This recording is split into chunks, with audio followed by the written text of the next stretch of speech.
Durga Binod school মাস্টারের ছেলে। অনেক দুঃখ কষ্ট সয়ে এমএ পাশ করলেও শেষ অবধি হলো কেরানি। এখনকার দিনে কেরানিগিরির আবার দুটো ভাগ হয়েছে। নিচু কেরানির মাইনে হয় 125 থেকে শুরু, আবার উঁচু কেরানির মাইনে হয় 200 টাকা থেকে। মুরব্বিবিহীন দুর্গা বিনোদ নিচু ধাপের কেরানি হল। তাও জুটল অনেক কষ্টে, এমএ পাশেও কুলায়নি। এই কেরানির জন্য আবার পরীক্ষা দিতে হয়েছিল। যাক, চাকরিটা হয়ে দুবেলা দুমুঠো অন্যের সংস্থান তো হলো। দুর্গা বিনোদের পড়াশোনার শখ আছে। সন্ধ্যা 7টা থেকে সে লাইব্রেরিতে হাজিরা দিয়ে চলল রাত 9টা অবধি। দর্শন শাস্ত্রে সে এমএ পাশ করেছে। এবার হিন্দু দর্শনটা সে ভালোভাবে বুঝে নিতে চায়।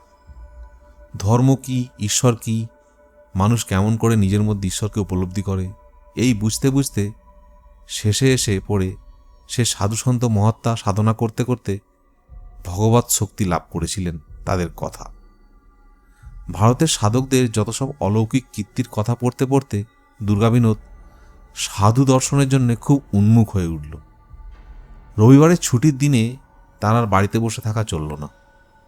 কলকাতার আশেপাশে 20-25 মাইলের মধ্যে কোথায় কোন আশ্রম আছে, কোথায় কোন তান্ত্রিক থাকেন, সেখানে যাওয়া আসা শুরু করল।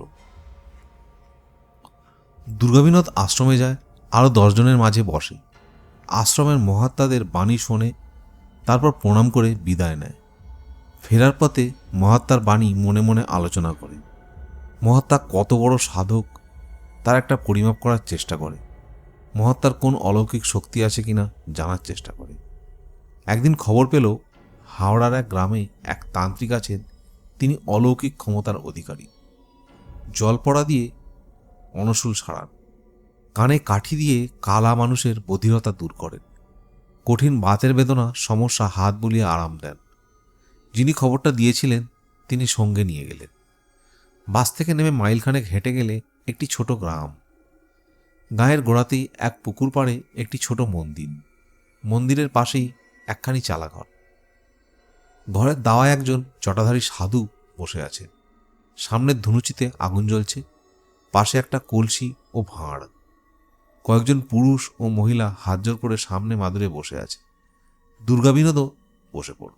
সাধুর বয়স বেশি নয়, তার চেহারা বলিষ্ঠ, রং কালো, মাথার জটাও বিশেষ দীর্ঘ নয়, চোখ দুটি জবা ফুলের মতো লাল, তার উপর কপালে লাল চন্দন লেপা। ভক্তির চেয়ে ভয় হয় বেশি। দুর্গা বিনোদের দিকে নজর ফেলতেই সে হাত জোর করে প্রণাম করল। সাধু নিজে থেকেই বললেন, কি চাই? গুরু, গুরু মেলাও তো সহজ নয়, আগে নিজেকে তৈরি করো, তারপর শুরু। পাত্র ফুটো হলে জল রাখবি কেমন করে? আধার ঠিক না হলে মন্ত্রশক্তি ধারণ করবি কেমন করে? সে মন্ত্র যে দেবে তার কোনো লাভ নেই, যে নেবে সেও ব্যর্থ, তৈরি হ। দুর্গা বিনোদ ভরসা পেল, বলল, কিভাবে তৈরি হতে হবে? বাক সংযম করে, বেশি কথা বলবি না, নিরামিষ আহার করবি, অযথা কোনো পরিশ্রম করবি না, শক্তি সঞ্চয় করবি। সন্ধ্যার পর কোনো মন্দিরে বা গঙ্গার তীরে চুপ করে ঈশ্বরের ধ্যান করবি। ধীরে ধীরে মন আত্মস্থ হবে, চিত্ত দৃঢ় হবে, তখন গুরুমন্ত্র নিয়ে সাধনা ভজনের কথা উঠবে, তার আগে কিচ্ছু না।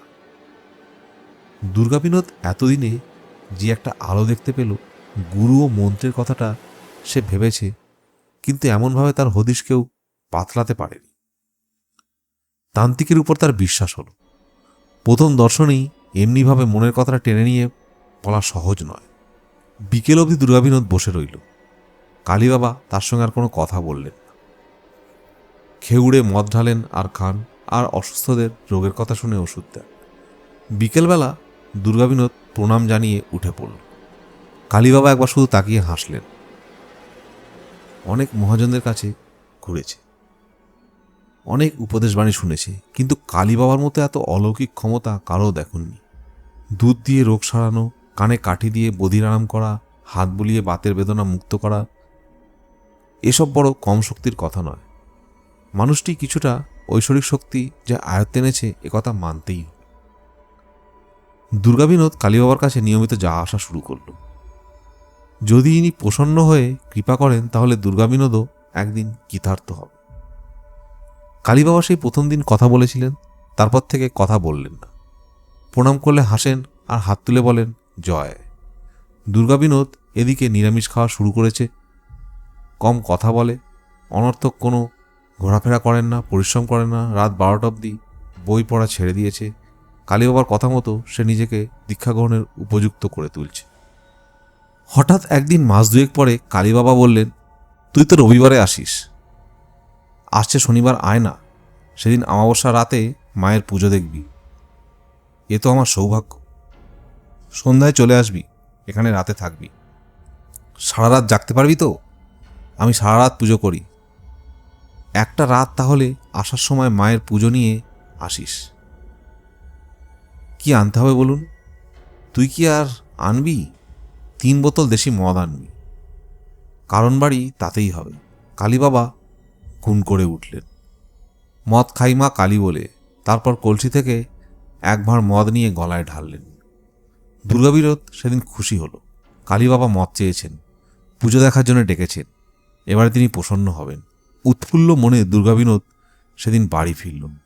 শনিবার সন্ধ্যায় এক রেশন ব্যাগের মধ্যে 3 বোতল দেশি মদ নিয়ে কালী বাবার আশ্রমে এলো। তখন ঘরে আলো জ্বলছে। কালী বাবা দাওয়ায় বসেছিলেন। বললেন, এনেছিস? দে। বোতল 3টি নিয়ে কালী বাবা মন্দিরে চলে গেলেন। বললেন, তুই এখন বস, পুজোর সময় আমি তোকে ডাকবো। মাদুর পাতা ছিল। দুর্গা বিনোদ সেই মাদুরের উপর উঠে বসল। কয়েক মিনিট বসে থাকার পরই দুর্গা বিনোদ বুঝল রাতের অন্ধকারে চুপ করে বসে থাকার মতো স্থান সেটা নয়। কানের পাশে মশার ডাক আর থামছে না। বুদ্ধি করে দুর্গা বিনোদ রেশনের থলির মধ্যে একখানা চাদর এনেছিল। এবার সেই চাদরখানা দিয়ে আপাতমস্তক মুড়ি দিল। শুধু চোখ দুটো বেরিয়ে রইল। তবু মনে হয় যেন মশা কামড়াচ্ছে। সামনে অন্ধকার, মাঠ ঘাট গাছপালা সবই কালোয় মিশে গেছে। অনেকটা তফাতে 2-3টে ঘরের জানলায় আলো দেখা যাচ্ছে। কাছাকাছি মানুষ আছে বলে মনে হয় না। কালী বাবার এই ঘরখানাতেও কেউ থাকে না, তার পরিজনরা থাকে ওই গ্রামে। এখানে কালী বাবা একা থাকেন, সাধন ভজনের জন্য। ঝিঝি পোকা ডাকছে, চারিপাশে নিঝুম।